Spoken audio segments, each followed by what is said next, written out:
अगर आप मुझे फॉलो करना चाहें इंस्टाग्राम पे तो aditi_jrfadda is my handle.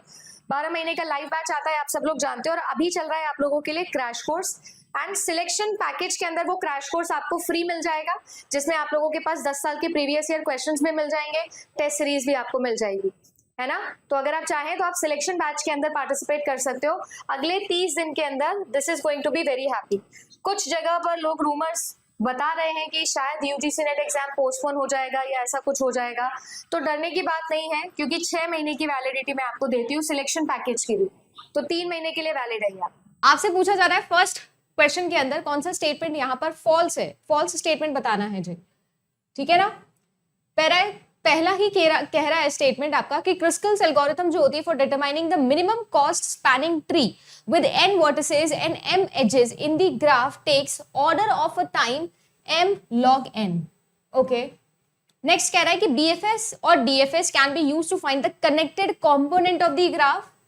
An offline algorithm is one that can process its input piece by piece in a serial fashion. Shortest path problem can be solved using matrix multiplication. Okay. आपको false बताना है, तो पहला statement तो कतई false नहीं है, ये आंसर में नहीं आएगा, क्योंकि बिल्कुल सही बात है। क्रिस्कल्स एल्गोरिथम की जो टाइम कॉम्प्लेक्सिटी होती है वो आपकी कितनी होती है, E log V होती है, जिसको आप लोग M log N भी बोल सकते हो। दूसरा ये कह रहा है कि क्या हमारे पास में जो BFS है और DFS है, क्या ये आपके कनेक्टेड कॉम्पोनेंट को फाइंड करने में काम आ सकता है, क्या ये कनेक्टेड कंपोनेंट को फाइंड आउट करने में काम आ सकता है? ये भी बिल्कुल सही बात लिखी है, तो इसलिए ये भी इसके आंसर में नहीं आने वाला है, राइट।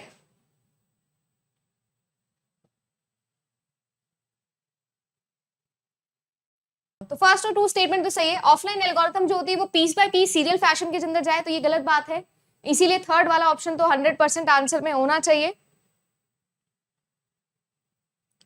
राइट। थर्ड वाला ऑप्शन तो डेफिनेटली आंसर में होना चाहिए, क्योंकि ये जो पीस बाय पीस या ये जो सीरियल फैशन है ये ऑफलाइन में नहीं ऑनलाइन में होता है। शॉर्टेस्ट पाथ प्रॉब्लम को सॉल्व कर सकते हैं क्या हम लोग यहाँ पर? बिल्कुल भी नहीं सॉल्व कर सकते हैं, ठीक है ना। ठीक है, करेक्ट आंसर यहाँ पर क्या होना चाहिए? थर्ड एंड फोर्थ ऑप्शन में नहीं है क्या? यहाँ पर एक और डंडी होगी,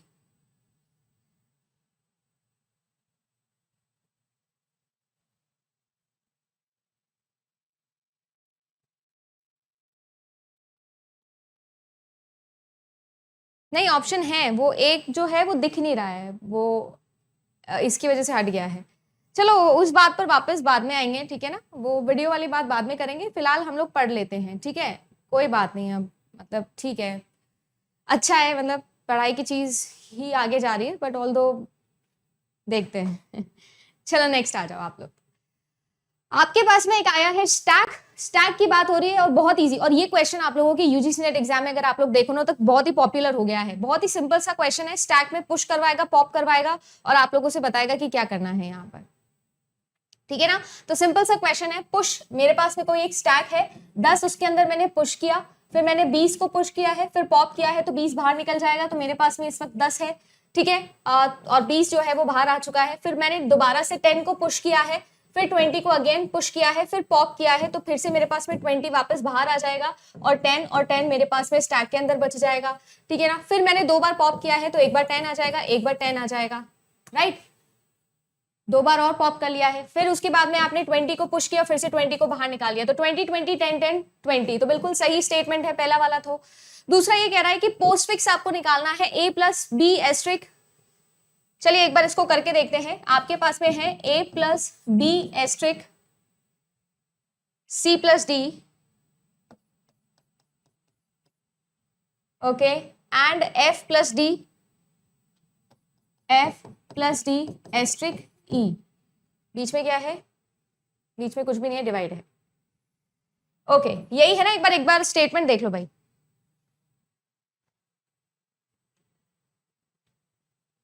हंस क्यों रहे हो आप? मेरे को समझ में नहीं आया, कुछ गलत बता दिया क्या मैंने? सही चल रहा है ना? सही चल रहे हैं अपन? हाँ जी, आ जाओ, चलो आ जाओ। अब क्या निकालना है हमको? पोस्ट फिक्स निकालना है।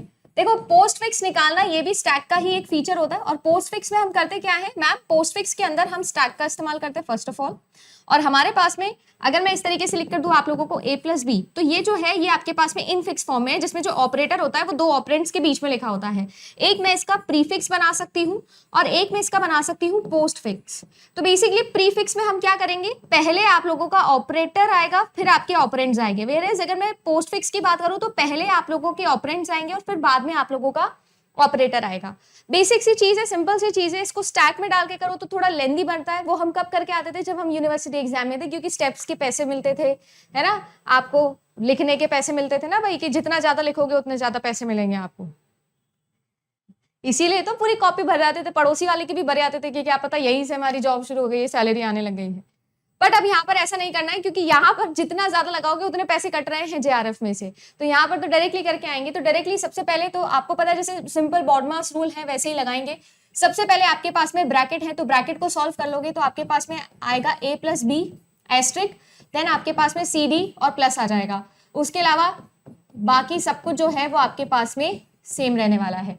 और ये जो है मेरे लिए एक एंटिटी बन चुकी है। नेक्स्ट अगर मैं बात करूं तो मेरे पास में अब सारे के सारे देखो किस फैशन में लिखे हैं। अब मैं बोलूंगी कि सबसे ज्यादा प्रेसिडेंस किसका है, तो ऑब्वियसली मेरे पास में एस्ट्रिक है, मेरे पास में डिवाइड है, मेरे पास में एस्ट्रिक है अगेन। तो देखो तीनों की एस्ट्रिक की और डिवाइड की दोनों की ही क्या होती है, इक्वल प्रेसिडेंस होती है। दोनों में से ऐसा नहीं कि कोई ज्यादा प्रायोरिटी होती है। बट जो अगर मैं बोलूँ तो ऑर्डर जो है वो लेफ्ट टू राइट होता है, और इसीलिए मैं पहले एस्ट्रिक को सॉल्व करूंगी। तो पहले एस्ट्रिक को सॉल्व करूंगी तो मेरे पास में आएगा a plus B C D plus multiply. ये मेरा एक एंटिटी बन जाएगा।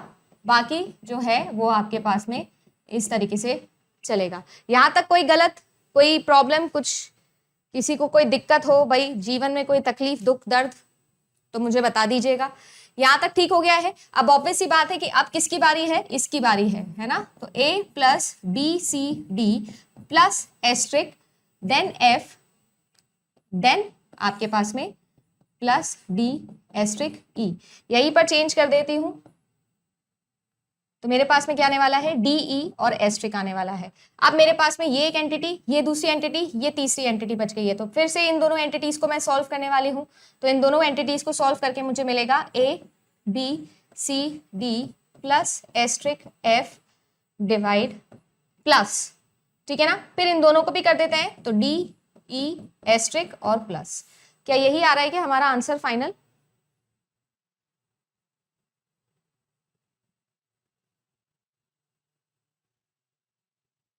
ए B C D plus asterisk F slash D E plus, हाँ यही आ रहा है।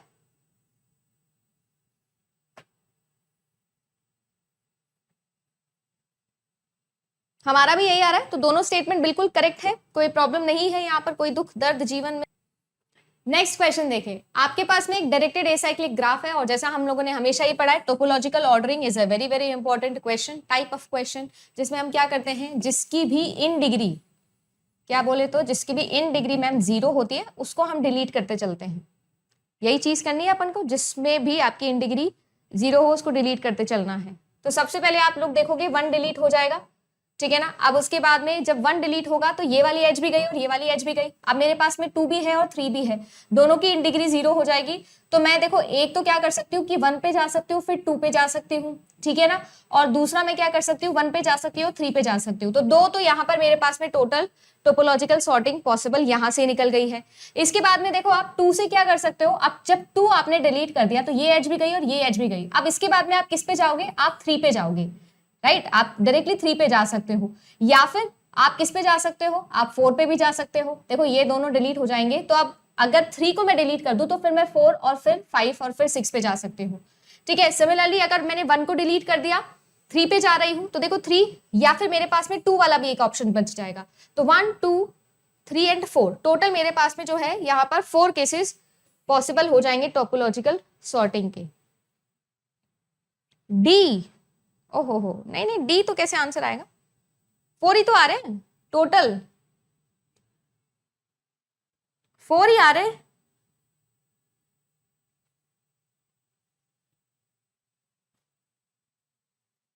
फोर ही तो आएंगे। देखो अगर आपके पास में इन डिग्री 0 वाले नहीं बचे हैं तो फिर मैं मिनिमम इन डिग्री वाले पे जाऊंगी ना। तो 2 3 पे चले जाएंगे या फिर 3 से 2 पे जाएंगे, क्योंकि मिनिमम वाले पे ही जाने हैं हमको। फिर मैं 4 पे जा सकती हूँ, राइट। फिर हम लोग 4 पे जा सकते हैं। अब 4 से या तो 5 पे जा सकते हो या 6 पे जा सकते हो, तो वहां से भी तो 2 निकल जाएंगे ना।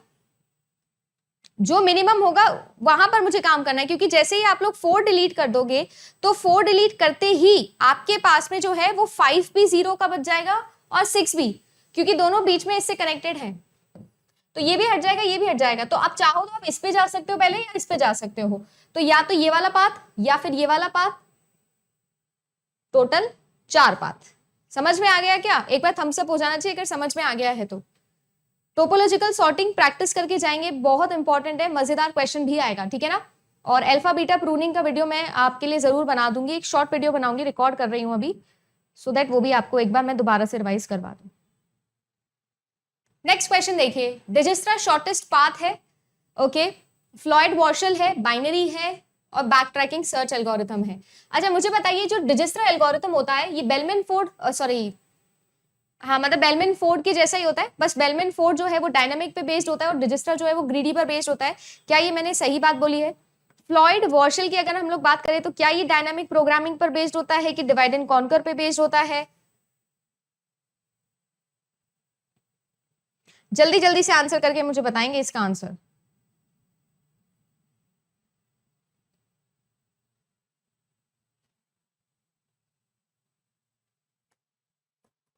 ये अभी कुछ दिनों पहले मैंने जब आपको टेबल्स रिवाइज करवाई थी तो वहां पर भी पढ़ाया था, अभी रिसेंटली कुछ टाइम पहले ही।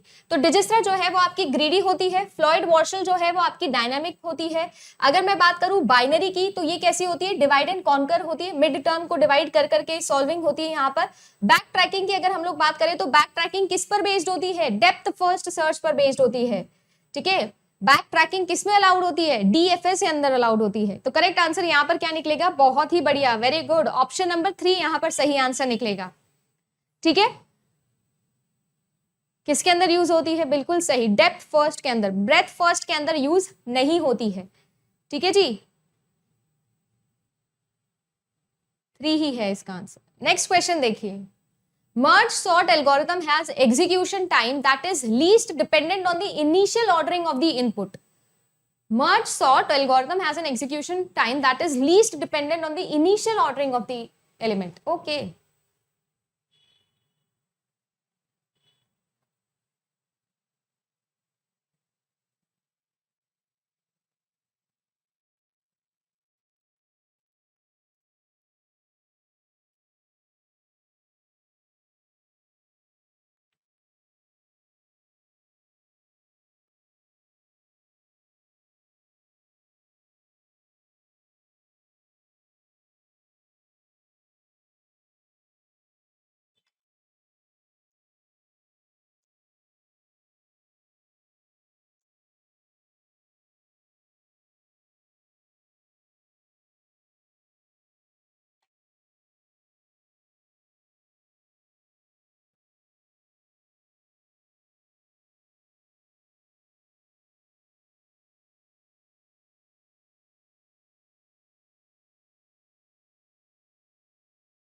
मर्ज सॉर्ट के बारे में कोई मुझे बताना चाहेगा क्या? सबसे पहले तो थोड़ा बहुत, what do you exactly mean by merge sort?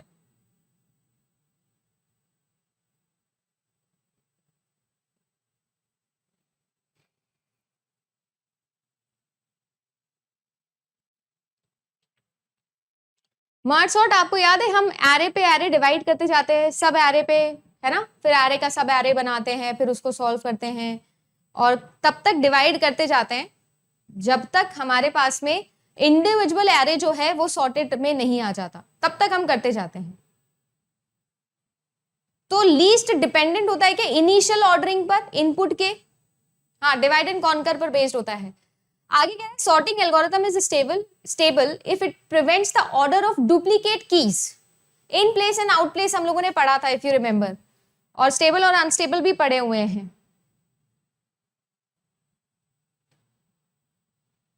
Right. Merge sort जो है वो इन प्लेस नहीं है, वो क्या है? आउट प्लेस है, ठीक है। वो क्या है? आउट ऑफ प्लेस एल्गोरिथम होती है। तो थर्ड स्टेटमेंट यहाँ पर कतई सही नहीं है, इसीलिए answer all of the above नहीं होगा जो भी बच्चे यहाँ पर आंसर दे रहे हैं। और जो ऑप्शन नंबर 3 आंसर दे रहे हैं वो उनका भी आंसर गलत है।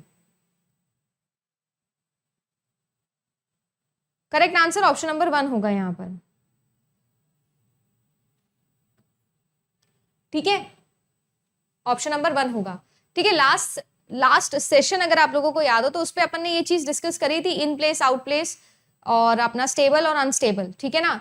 तो उसमें थोड़ा सा क्लैरिफिकेशन है, उसको दोबारा से अच्छे से देख लीजिएगा, क्योंकि ये दोनों ऑलमोस्ट सिमिलर चीज को ही लीड करती हैं। बट अगर एक्स्ट्रा स्पेस की आपको रिक्वायरमेंट है in order to sort an algorithm या सॉर्टिंग एल्गोरिथम को यूज करना, तो उसको हम लोग आउट ऑफ प्लेस बोलते हैं, अगर एक्स्ट्रा एरे लग रहा है, एक्स्ट्रा मेमोरी लग रही है तो। वेयर एज अगर आपके पास में डुप्लीकेट कीज का ओरिजिनल पोजीशन जो है वो सेम है आपकी सॉर्टेड एल्गोरिथम के अंदर भी या सॉर्टेड एरे रिजल्टेंट के अंदर भी, तो हम उसे बोलते हैं स्टेबल, ठीक है। थोड़ा सा क्लियर दोबारा से कर देती हूं, मैं ये कहने की कोशिश कर रही हूं कि अगर आपके पास में जो आपका अनसॉर्टेड एरे था, उस अनसॉर्टेड एरे के अंदर जो आपके पास में 2 पहले आया था और 2 बाद में आया था, सॉर्टेड के अंदर भी अगर ये वाला 2 पहले आए और ये वाला 2 बाद में आए, तो इसे हम लोग बोलते हैं स्टेबल एल्गोरिथम, ठीक है। लास्ट में आई थिंक स्टेबल और इन प्लेस ये दोनों जो है वो मिक्स हो गए थे, तो दोबारा से क्लैरिफाई कर लेते हैं। अब बात आती है आप लोगों की किसकी, इन प्लेस की और आउट प्लेस की।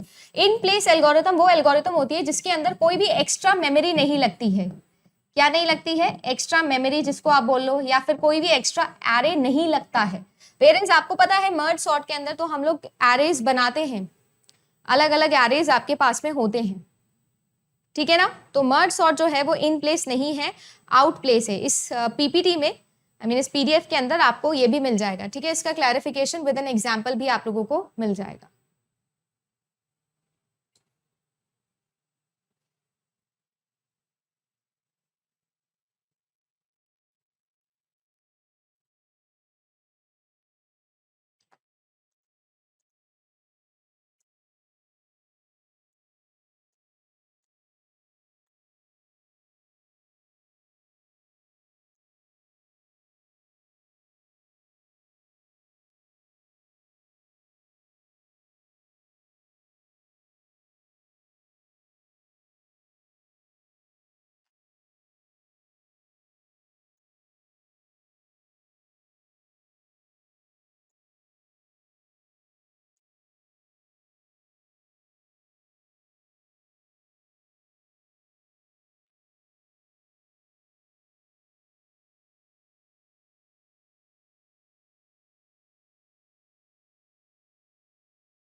चलिए जी, बताइए मुझे क्या आंसर होगा।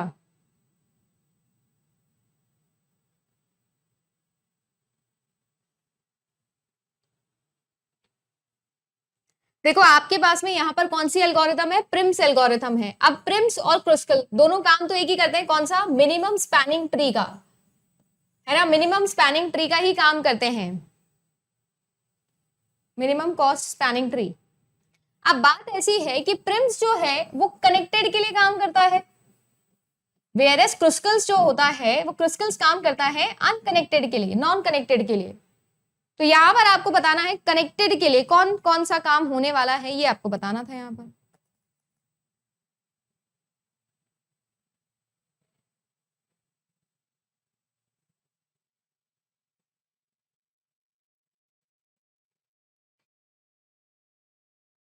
प्रिम्स कनेक्टेड काम करता है, तो मान लीजिए कि मैं ए वाले पे हूं, तो मैं ए से कहां जा सकती हूँ, बी पे जा सकती हूँ, सी पे जा सकती हूँ और डी पे जा सकती हूँ। तो अगर हम लोग बात करें किसकी,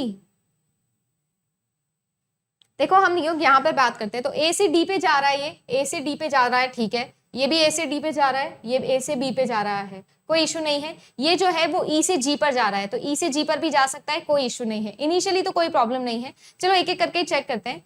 ई से जी पे जा रहा है, ठीक है, समझ में आ गया। फिर आपका ई और जी कवर हो गया है, मैं पहला ऑप्शन चेक कर रही हूँ।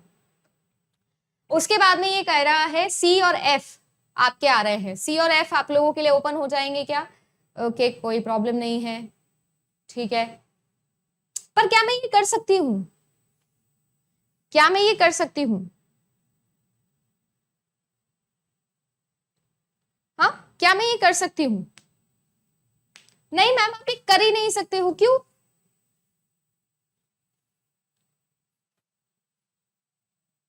क्योंकि डिस्कनेक्टेड बनेगा ना, क्या बनेगा जी, डिस्कनेक्टेड बनेगा। और अगर मैं बात करूं किसकी, ए डी की बात करूं, यहां पर भी ए डी जा रहा है, समझ में तो आ रहा है आप लोगों को। अब नेक्स्ट है, फिर ए बी आ गया है, कोई इशू नहीं है। देखो ए से डी जा रहा है क्योंकि मिनिमम है, समझ में आ गया। यहां से स्टार्ट किया, ए से डी चला गया, ये समझ में आ गया। आपके पास में ए से बी जाने का भी रास्ता है क्या, बिल्कुल रास्ता है, वो भी मिनिमम है, ये भी समझ में आ गया। इसके बाद में ए से सी जाएगा क्या, नहीं। देखो यहां पर है 22, यहां पर है 26, यहां पर है 22, इसके अलावा यहां पर है 30, ठीक है। और मेरे पास में और कौन कौन सी चीजें जो मैं एक्सप्लोर कर सकती हूँ, यहां पर कोई और भी है क्या। देखो ए पे वापस नहीं, हम किस पे चले जाएंगे, हम चले जाएंगे डी से एफ पर। हम किस पे चले जाएंगे, डी से एफ पर।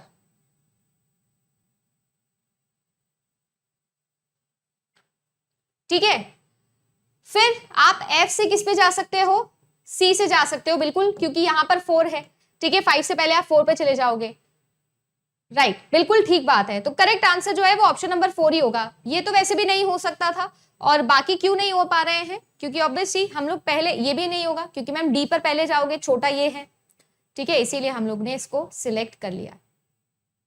ठीक है, इजी है क्वेश्चन, कोई प्रॉब्लम है किसी को यहां पर।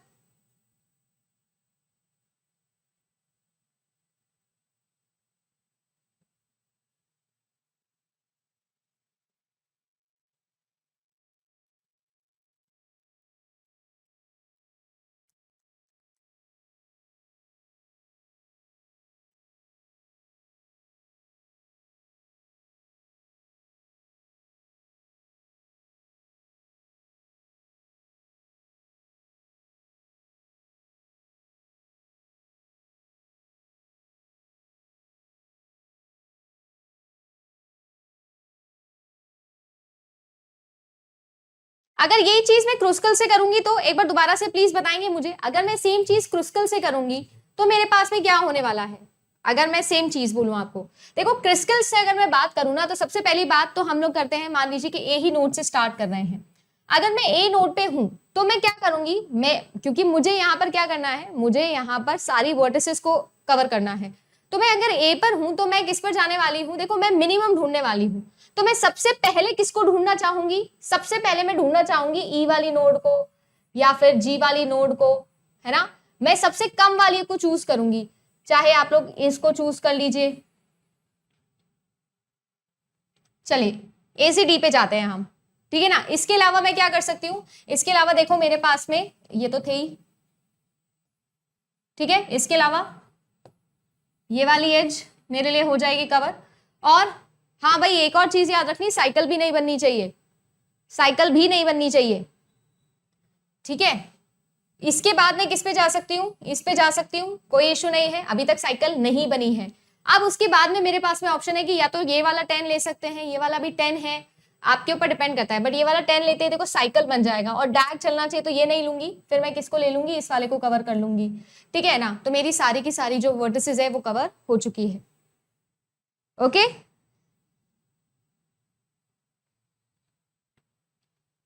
टू अवॉइड साइकिल,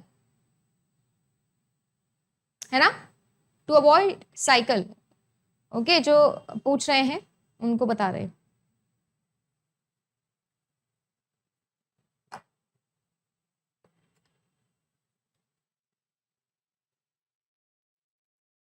हाँ, साइकिल फॉर्म नहीं होनी चाहिए, ठीक है। हाँ बिल्कुल, ये भी है, बिल्कुल सही बोल रही है शिल्पी कि मैम आप क्या कर लीजिए, क्रुस्कल में हम असेंडिंग ऑर्डर में लिख लेते हैं और उसके अकॉर्डिंग चूज कर लेते हैं। हाँ, ये भी कर सकते हो आप, मैंने वही किया है।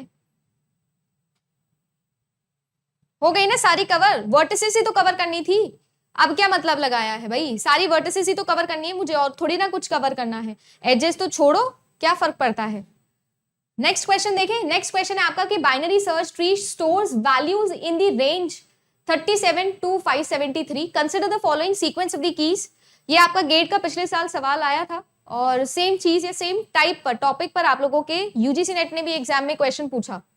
तो आइए यहाँ पर सॉल्व करके देखते हैं कि क्या आंसर आपका होना चाहिए। अब मुझे क्या करना था, 273 को सर्च करना था। अब आप सब लोग जानते हो कि यहाँ पर बात की जा रही है बीएसटी की, बाइनरी सर्च ट्री की, और बाइनरी सर्च ट्री के अंदर हम लोग अच्छे से जानते हैं कि रूट वैल्यू होती है रूट से सारी कम वैल्यू जो है वो लेफ्ट ट्री में आती है, रूट से ज्यादा वैल्यू जो है वो आपके राइट सब ट्री के अंदर जाती है।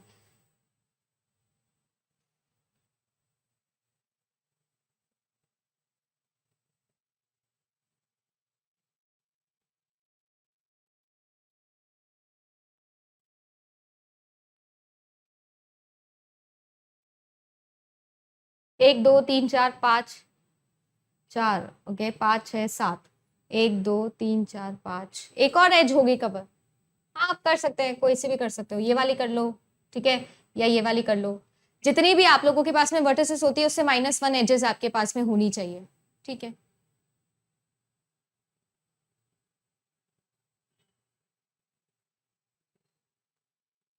बीएसटी के बारे में जो बता रहे हैं सही है क्या? समझ में आ रहा है कि क्या बोल रहे हैं हम?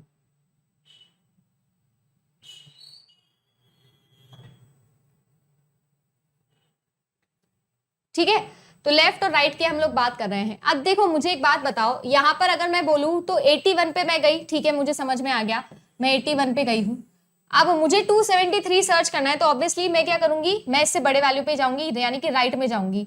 अब मैं चली गई हूँ 573 पर, सॉरी 537 पर, तो मैं डेफिनेटली इससे कम वैल्यू पे आना चाहूंगी, मैं आ गई हूँ 102 पर। अब मैं फिर से इसके राइट पे जाना चाहूंगी, यानी कि 439 पर, ठीक है। 439 पे चले गए हैं तो मुझे लेफ्ट में आना पड़ेगा, मैं 485 पर आऊंगी, ठीक है, 485 पर आ गई, ठीक है। उसके बाद में मैं किस पे चली गई, 376 पे चली गई। मुझे जाना था किस पर,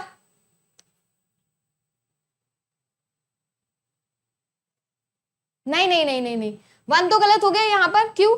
285 से मुझे वापस आना चाहिए था पर मैं आई नहीं, राइट। 285 के लेफ्ट में मुझे आना चाहिए था, जबकि मैं किस पे आई, मैं राइट पे आ गई ना, तो ये तो होगा नहीं,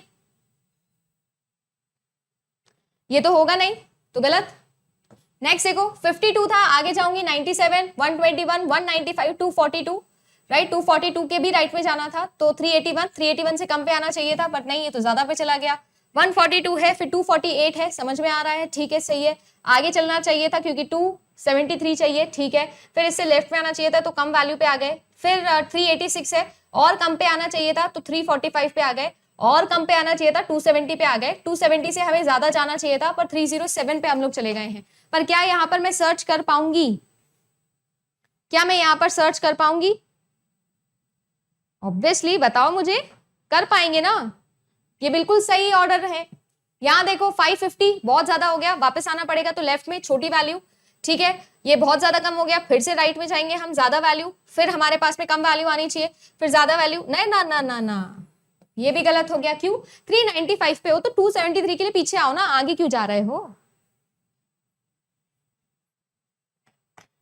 ठीक है, तो करेक्ट आंसर इसका होगा ऑप्शन नंबर 4, यानी कि 3 ओनली। ज्यादातर बच्चे अब क्या लगाते हैं, दिमाग, ठीक है ना, जिसको हम लोग बोलते हैं, और दिमाग लगा के क्या करे आते हैं कि ये लो 3 आंसर, और ऑप्शन नंबर 3 लगा के आ जाते हैं, और जिस पे लिखा होता है ये, और फिर बोलते हैं बहुत ज्यादा अच्छा एग्जाम हो गया है, और फिर एग्जाम में आपका बहुत ज्यादा अच्छा रिजल्ट के साथ नहीं आता।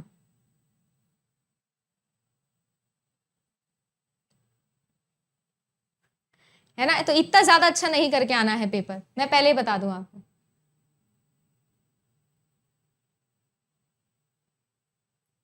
सेकंड कैसे आएगा भाई, सेकंड कैसे आएगा मुझे बताओ। 381 पे चले गए थे, 381 पे लेफ्ट आना चाहिए था ना, ये राइट चला गया, तो 2 कैसे आएगा, नहीं आएगा 2। नेक्स्ट क्वेश्चन देखो, the maximum number of nodes in a binary tree of height h will be 2 की पावर h प्लस 1 माइनस 1। ये तो मुझे लगता है इजी ही है, फॉर्मूला है, सही बात, बिल्कुल करेक्ट बात लिखी हुई है भाई। आगे कह रहा है the maximum number of binary trees that can be formed with 3 unlabelled nodes. Unlabelled nodes का फॉर्मूला अभी आप लोगों को बताया था पिछली क्लास में जब टेबल्स पढ़ाई थी, रिमेंबर, टेबल्स पढ़ाई थी तो एक फॉर्मूला आप लोगों को लिखवाया था, किसी को याद हो क्या फॉर्मूला? मैंने एक फॉर्मूला लिखवाया था, चलो आप लोग बताओ पहले। अनलेबल्ड और लेबल्ड ट्री, अगर मेरे पास में n labelled trees, unlabelled trees हैं तो 2n cn upon n plus 1, ये फॉर्मूला हम लोगों ने सीखा था। यहां पर n की वैल्यू 3 के 1 है तो 3 के इनटू मल्टीप्लाई बाय 2 करोगे तो आ जाएगा 6, 6 C 3 करोगे डिवाइडेड बाय 4 करोगे तो बस C का फॉर्मूला यहां पर खोलना है, तो 6 मल्टीप्लाई बाय बेसिकली कॉम्बिनेशन का फॉर्मूला यहां पर लगाना है, तो 6 factorial right upon 6 minus 3 factorial multiply by 3 factorial divided by 4।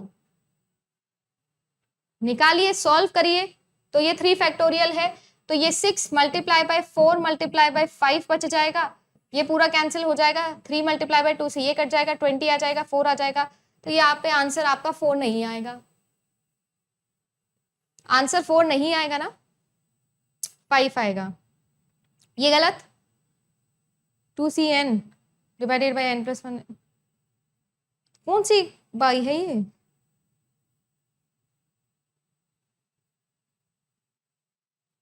चलिए, complete an array tree is a tree in which each node has n children or no children. Let I be the number of internal nodes, और internal nodes का formula जो होता है वो भी बता दीजिए। ये फॉर्मूला भी था एक, आप लोगों को अगर याद हो तो एक फॉर्मूला बताया था आप लोगों को, 2i+1 एक फॉर्मूला बताया था, और i+l is equals to i+1 multiply by n एक और फॉर्मूला बताए थे, 2 फॉर्मूले बताए थे,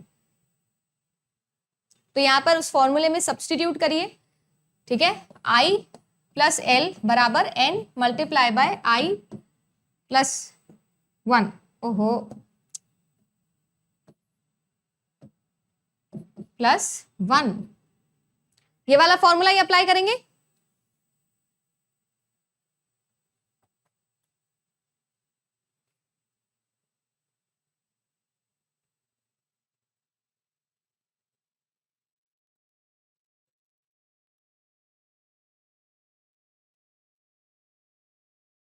फॉर्मूला लगाइए, आंसर निकालिए और खुशी पाइए जीवन में। हाँ, मल्टीप्लाई बाय n फैक्टोरियल भी होगा वहां पर, नहीं आएगा तो 4 तो आंसर नहीं आएगा।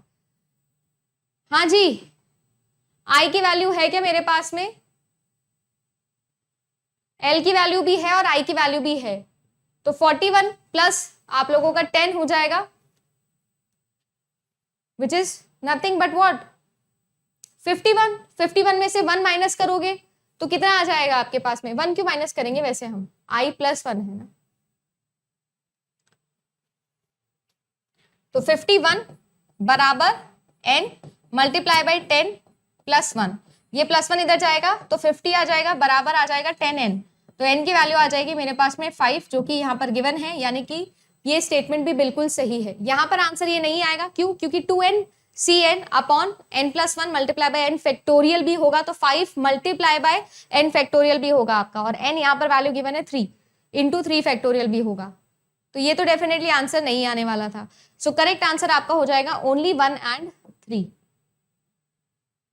नेक्स्ट क्वेश्चन देखिए, आपके पास में हैश टेबल है, हैश टेबल में 9 स्लॉट्स गिवन है, और आप लोगों का जो हैश फंक्शन है वो गिवन है k mod 9, ठीक है। The collision are resolved by chaining the following 9 keys are inserted in the order 5, 28, 19, 15, 20, 33, 12, 17 and 10।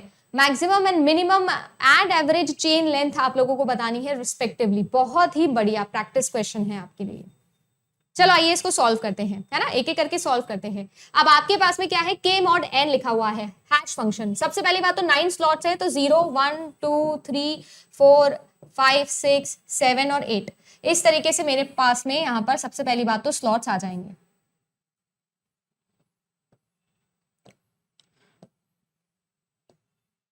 सबसे पहले तो मैंने स्लॉट्स बना लिए हैं, ठीक है जी। अब देखो यहाँ पर सबसे पहले हम क्या कर रहे हैं, k mod n किसके लिए, 5 के लिए कर रहे हैं, तो आपके पास में आएगा 5 mod of 9, तो ऑब्वियसली ये तो 5 पे ही जाएगा, ठीक है। फिर आएगा आप लोगों के पास में 28, तो 28 mod 9 करोगे तो आपके पास में कितना आ जाएगा, 1 बच जाएगा, तो यहाँ पर चला जाना चाहिए 28 को। फिर आपके पास में आएगा 19, फिर 1 पे आ जाएगा, तो यहाँ पर जाएगा और 19 यहाँ पर आ जाएगा, ठीक है। कलर चेंज कर देते हैं। फिर आएगा 15, तो 15 में तो 9 1 9 जाएगा, और आपके पास में आएगा 6, तो यहाँ पर आ जाएगा आपका 15, फिर आएगा 22 पे चला जाएगा तो 20 यहाँ आ जाएगा, फिर 33 तो 33 होता नहीं है, 36 आता है, 27 आता है, तो 3 और 3 6, एक और आ जाएगा आप लोगों के पास में यहाँ पर 33, बता दीजिएगा कुछ गलत कर रहे हो तो। फिर आगे आपके पास में 12 भी नहीं जाता है, 3 टाइम्स जाएगा, I mean 3 रिमेनिंग बच जाएगा। 17 है, ये भी नहीं जाएगा, तो कितना बचेगा 8, और आपके पास में 10 तो 1 अगेन यहाँ पर एक और फॉर 10। यही बन रहा है क्या भैया, एक बार क्रॉस चेक कर लेना, जल्दीबाजी में क्या है। मैक्सिमम कितनी है, देखो मैक्सिमम है आपके पास में 3, राइट, मैक्सिमम तो 3 ही है। मिनिमम कितनी है,